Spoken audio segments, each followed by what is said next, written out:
once a screening and sequencing has been completed. They're not included in a new case totals announced daily. As of today, the vaccine eligibility age is people over the age of 65. I encourage you to call and go online to make an appointment today. I encourage all Manitobans to get your vaccine appointment as soon as you become eligible. Yesterday we reported 7 deaths related to COVID-19. I can confirm that 4 of these deaths took place between November and February. The death we are reporting today occurred in December. The deaths were reported to public health late last week following case reviews and notification from acute care providers. 2 deaths were linked to outbreaks that have since ended. One was a female in her 90s linked to a previous outbreak at Maples long-term care home, and the other was a female in her 80s linked to a previous outbreak at Misericordia Health Center. These reviews will take place from time to time, and our data is updated regularly. I can confirm that case investigations have linked cases identified as variants of concern associated with schools. Letters have been sent to 4 additional school communities to advise them of possible exposures. These include St. Paul's High School, Our Lady of Victory, Highbury School, and École Rivière Rouge, all in Winnipeg. The affected cases are isolating, and classes and other close contacts are currently quarantining. Case investigations continue to determine any additional details about the initial cases and where they may have contracted that variant of concern. If parents and guardians have not been contacted by the school or public health, they have not been identified as a close contact. Public health officials do recommend monitoring the child for symptoms of COVID-19 and to seek testing if symptoms develop. Manitoba Education is updating their public dashboard system to report variants of concerns specifically, and expects to have this completed by week's end. Public health will continue to work with close contacts and their families to help them understand self-isolation requirements. I ask for everyone's cooperation with the public health measures in place to reduce the spread of this virus. We know that having a whole family isolate is quite challenging, but it is needed to reduce the spread of this virus. Starting tomorrow, March 23rd, all teachers and staff working in schools as well as licensed childcare providers are eligible to access a rapid testing appointment at the FastPass site, 1066 Nairn Avenue in Winnipeg, whether or not they are showing symptoms. We encourage staff to continue to be tested regularly to help continue to reduce the spread of the virus. This is helpful even after people get the vaccine, as we don't yet have a full understanding of the effects of the vaccine. So we continue to advise even vaccinated people to follow all public health measures for the time being.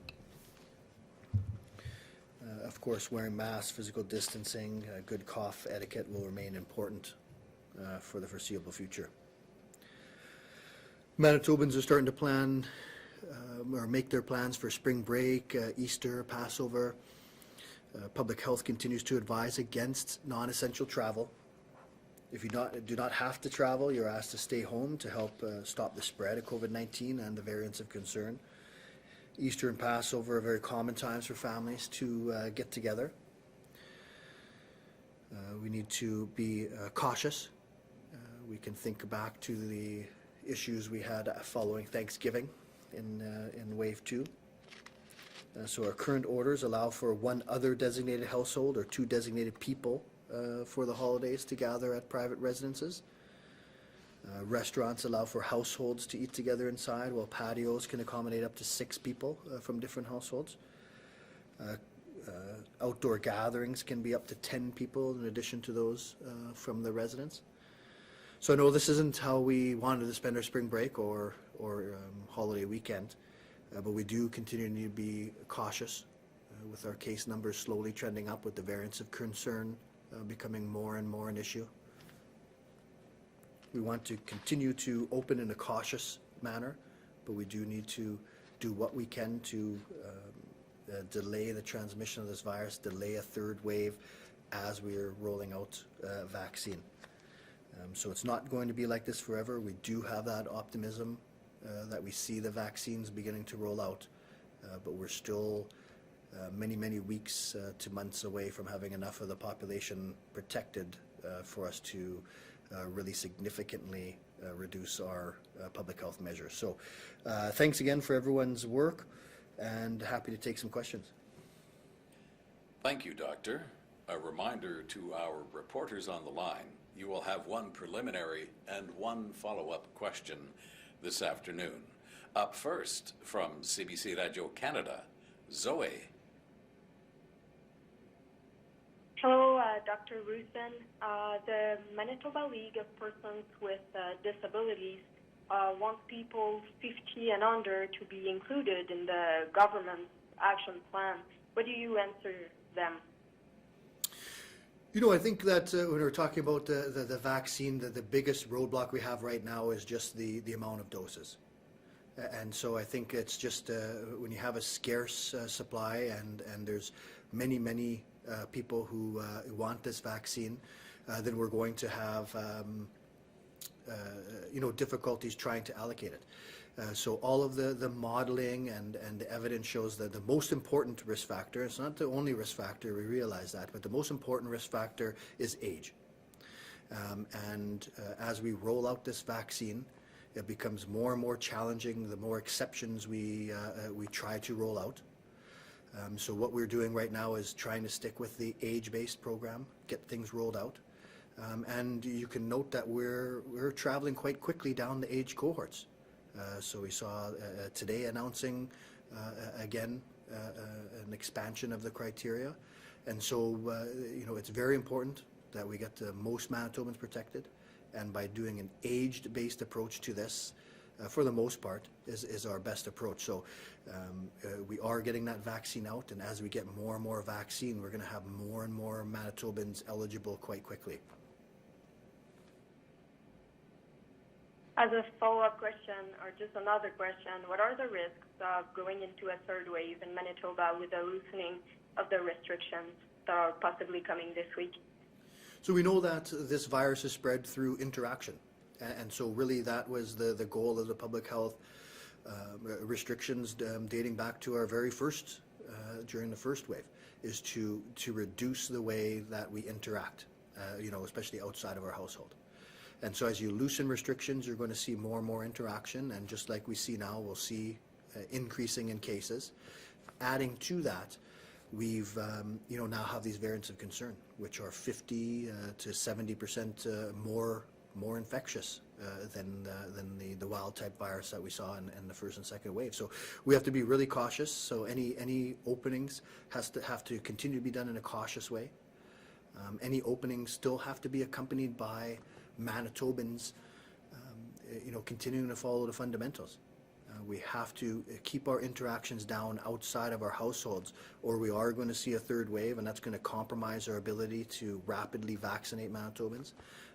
If we see increasing cases, that means we're going to see increasing hospitalizations and ICU admissions again, and then that means care for people without COVID again becomes affected because we're spending so much of our hospital resources on caring for COVID patients. So we have to be very cautious, but I think there continues to be that level of optimism moving forward with spring and summer approaching, with more and more vaccines approaching.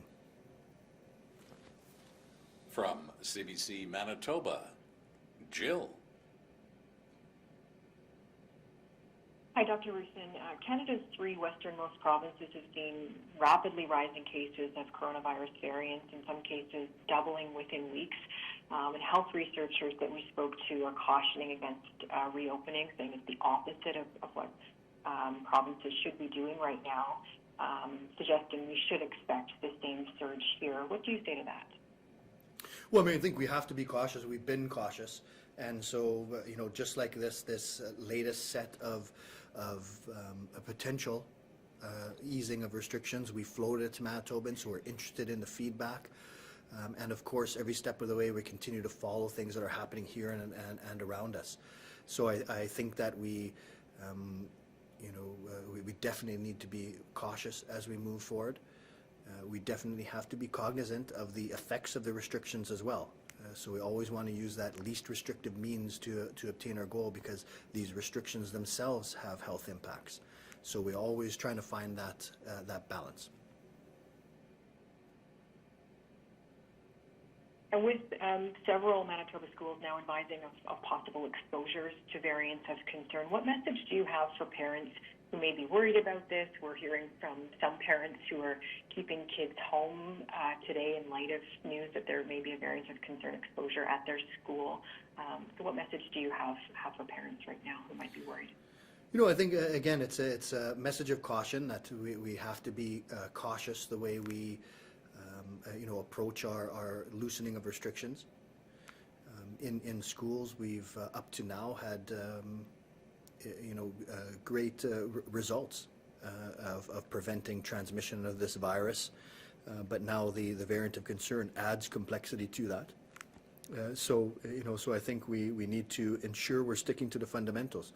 So, in schools, when we do our case and contact investigation, if there are contacts and cases identified, we need those identified to appropriately isolate for the appropriate amount of time. We need people to continue to watch very closely for their symptoms, to follow those fundamentals. And so we'll continue to follow the spread. But, right now, overall, our education system's been quite good at keeping the transmission of virus low in schools, and we'll continue to follow that really closely. From CTV Winnipeg, Michael. Hi, Dr. Roussin.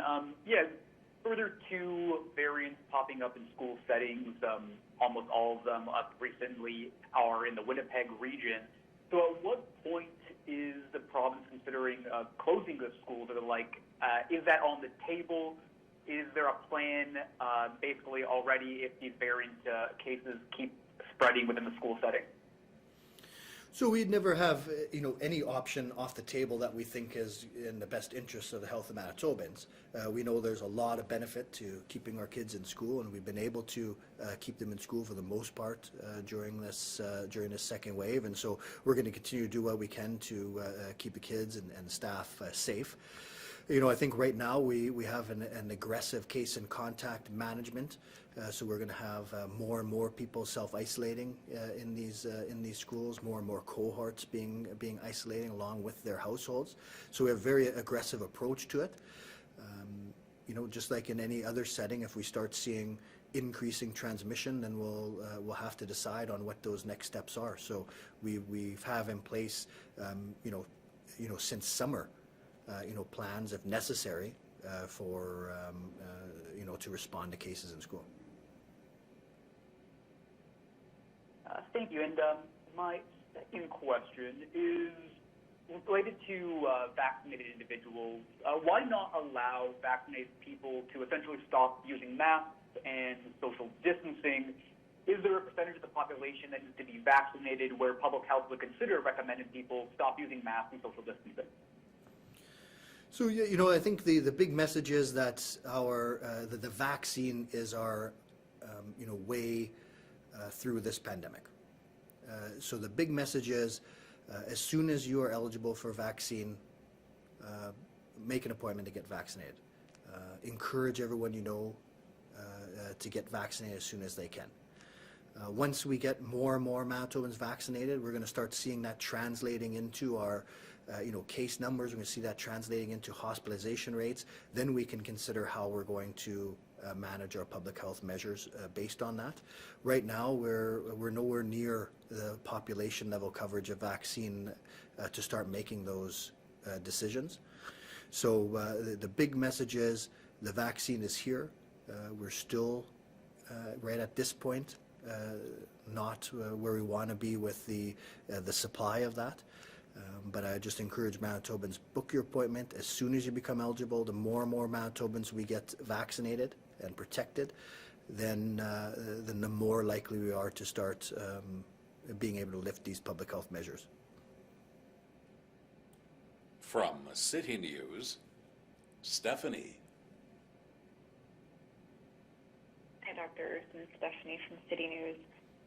We're just hearing from doctors in other provinces that are reporting higher numbers of young people admitted to hospital with the variant, and anecdotally seeing some more severe outcomes for that population. Is that what we're expecting here too? Like, are you expecting the third wave to have a bigger impact on young people? We need to be prepared for that. The variants of concern are definitely more infectious, so they're much more easily spread than the wild type strain that we began with. And it's still early for definitive answers, but a lot of the reports we're hearing, like you say, that there may be increased severity, that we are seeing younger people be needing hospitalization or ICU admission. We're seeing longer stays in hospital. So we do need to prepare for that, and we do need to be on guard. And this is why we're taking very aggressive case and contact investigation and public health measures to try to do what we can to keep this variant of concern from spreading widely in our communities. Okay, and you mentioned last week that there were some cases of the variant of concern where you weren't sure how they were acquired. In the cases of community transmission, how are they primarily spreading in the province? Well, there's a number of settings. I think the primary place is usually in the gatherings right now, as we'll see that. So within and between households is the biggest type of gathering. But then we'll see, transmission take place really at any type of place where interactions take place. So you named a scenario, we've seen transmission in it. So we just need to continue to do what we can to limit the amount of interaction we have with people outside of our household. We're have the vaccine rollout, but we're still a ways away from having enough of our population covered before we can start relying on that. So for the time being, we're going to need to remember those fundamentals, decrease the amount of interactions we have outside of our household. We need to keep these variants of concern at bay. From CHVN, Taylor. Hi, good afternoon. Do you have any advice for people who are participating in Holy Week or Passover activities, and are they going to be considered a regular religious service? Right, so if you're holding a regular religious service, those can certainly continue as per the public health orders, and they would have to abide by the gathering limits. And so the advice really is, that we need to decrease the amount of interaction we have outside of our household. So we know this is a time for people to gather with their families, with their friends, with other people from their community. This year, again, unfortunately, is going to have to look different. And so we need to keep those gatherings down and really follow the fundamentals and follow all the public health orders related to private residences, related to faith-based gatherings. We just don't want to see that third wave start because of similar gathering that we saw, for instance, during Thanksgiving weekend. And this is the second year in a row people won't be meeting as usual for these major holidays. Do you have any words of encouragement for those who are struggling with it? Yeah, I think it's been challenging for a number of reasons, and it's probably this pandemic has strained all Manitobans in one way or another, and so yet another holiday that's going to need to be celebrated differently.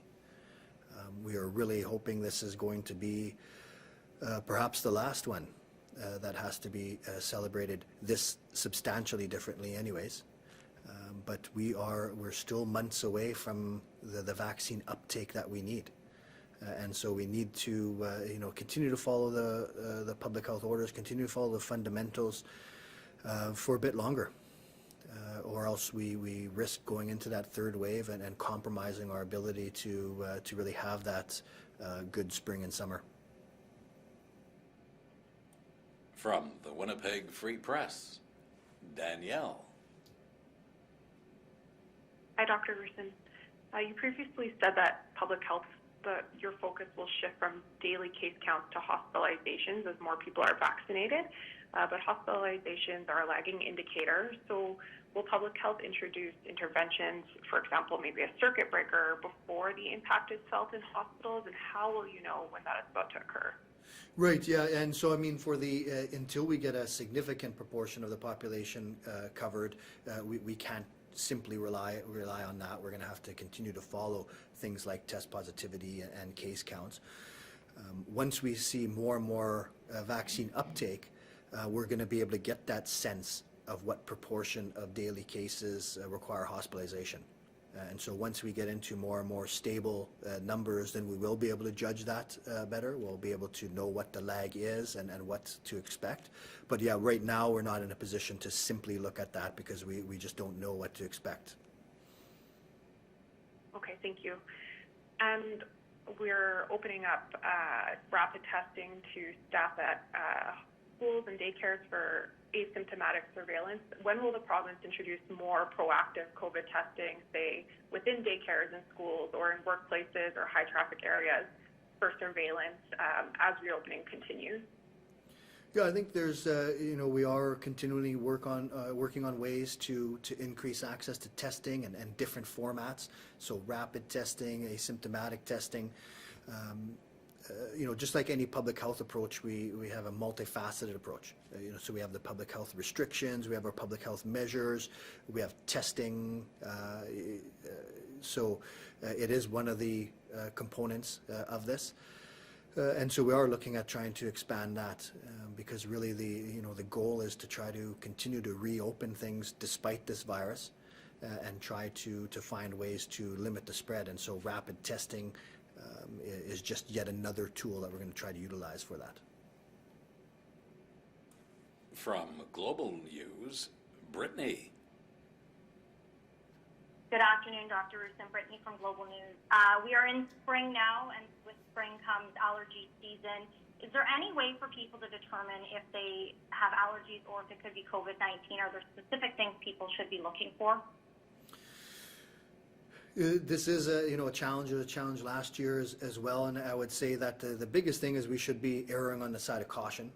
Right, we don't want to miss a COVID diagnosis that was mistaken for allergies. So we know that leads to people with allergies being tested, but again, we don't want to miss cases. So things like typical symptoms. Typical time of year, are things that people could look for. But I'd be very cautious on, explaining away symptoms due to anything but COVID for the time being. I think we should err on the side of caution, knowing that there are some people with very stable symptoms, very predictable symptoms that, over time we'll be able to make that judgment. But for the most part, I would err on the side of caution still. Thank you. So given that, is the recommendation that if you have any symptoms now that you should still be isolating and going to get that test, or is there things that people can, look for and just say, oh no, I know for sure that's just a runny nose, or is it everything right now, go and get tested? Yeah, I would still take the online screening tool. Take the online screening tool, and if it suggested getting tested, I would get tested at this point. From the Brandon Sun, Michelle. Good afternoon, Dr. Roussin. I'm wondering if you have any information about the Keystone site in Brandon not taking appointments now and in coming days. Is it a lack of human resource capacity or a lack of vaccine? I don't have any specifics on that. What I would say is that for the most part, the rate limiting step of our entire vaccine program is vaccine right now. So our vaccine task force has the ability to ramp up daily doses as soon as we get those doses. And so I don't know the specifics of this, but for the most part, delays, in appointment booking really has to do with our access to vaccine right now.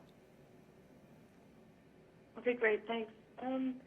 I'm wondering also, are we still on track with the proposed changes to the health orders and the possibility of downgrading to level orange, despite the positivity rate for the province-wide is above 5 again, and we have upcoming holidays. What's your take on that right now at the beginning of the week? Well, I think we have to be cautious. Whichever direction we go, we're going to have to do so very cautiously.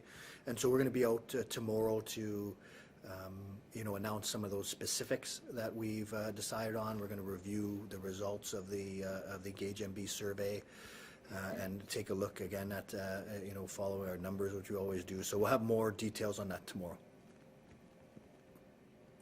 From CJOB, Marnie.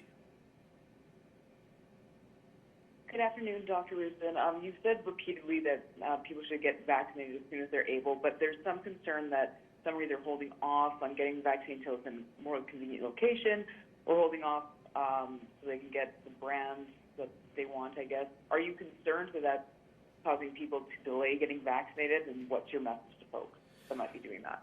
Yeah, I'd be concerned with any hesitancy to get vaccinated. I think that this is clearly our best way to start lifting our public health measures. And so as soon as you can get vaccinated, I would get vaccinated. And I would get vaccinated with the first brand of vaccine that's offered to me. All of the approved vaccines in Canada are safe and they're effective. And so as soon as someone was eligible, let's make that appointment. Let's get vaccinated. Let's encourage our friends and family to get vaccinated. This truly is our way to a spring and summer with very little restriction. Okay, thank you for that. And just following up on one of the last questions that was just asked, you're going to be releasing more details about restrictions this week, but what is the likelihood that you're going to delay loosening this round of restrictions until well after, like giving a buffer period to allow for a kind of a period after people might gather with spring break and Easter coming up? Yeah, so we have to remain cautious. That's all I can say right now. We're going to have more details on that as early as tomorrow. So right now, I'm not, going to, speculate on what our sort of final approach will be, but we'll have more on that tomorrow. From the Winnipeg Sun, Glenn. Yes, Glenn Dawkins from the Winnipeg Sun. Dr. Roussin, the 7 cases that were reported, the 7 deaths that were reported on Sunday, can you go further into that? Some of them date back to November. How were I don't want to say missed, but how are they now, how are they now coming to light? And the other, just to back up from earlier, the death that was announced today, was that part of this 7, or did I misunderstand you? Well, it's the death report today is an additional death, in addition to that, but also took place in December, and so our surveillance team receives reports from different providers regarding reports of deaths. And that's how they get into our numbers. If those reports are delayed, then a reporting on it is delayed. So I don't know the specifics on this. I think that over time we do receive updates and additions, and you've also heard us actually remove some people who were reported as deaths and then ended up not being related to COVID-19. So it's just a matter of data being updated. And I think that I don't know why there was sort of this, they all came at one time there. So we do our best to try to keep things update. Unfortunately, we've had, had to report over 900 Manitobans lost to COVID. And so this was a, sort of a data adjustment to that. according to the email or the release that was sent out about the vaccine update, the province seems just shy of its mark of the 20,000 doses administered daily, I think, or the maximum. Obviously, you look at that as a positive sign, but how do you look at that? Yeah, I think the vaccine program right now, I think we have to look at it in a positive light. It's really our way through this pandemic, and right now the reports that we have is the only thing limiting vaccine right now is vaccine supply. And we have optimistic views that in the near future we're going to be getting more and more vaccine, and we'll be able to start administering that as soon as we receive it. So I do think the message right now is we have to be cautious, but that shouldn't take away our optimism. Right? We have spring, summer coming. We have plans to get the majority of Manitobans vaccinated fairly quickly. So I think there needs to be that level of optimism. I think Manitobans need to see that there is hope. We just can't let up right now until we get more and more vaccine. And our final reporter this afternoon from the Verdun Empire Advance, Anne. Hi, Dr. Roussin. Based on some reports that I've been reading from around the world, there's been some licensing of ivermectin as a treatment. Now that comes from Slovakia. The health minister there licensed it in January, I believe.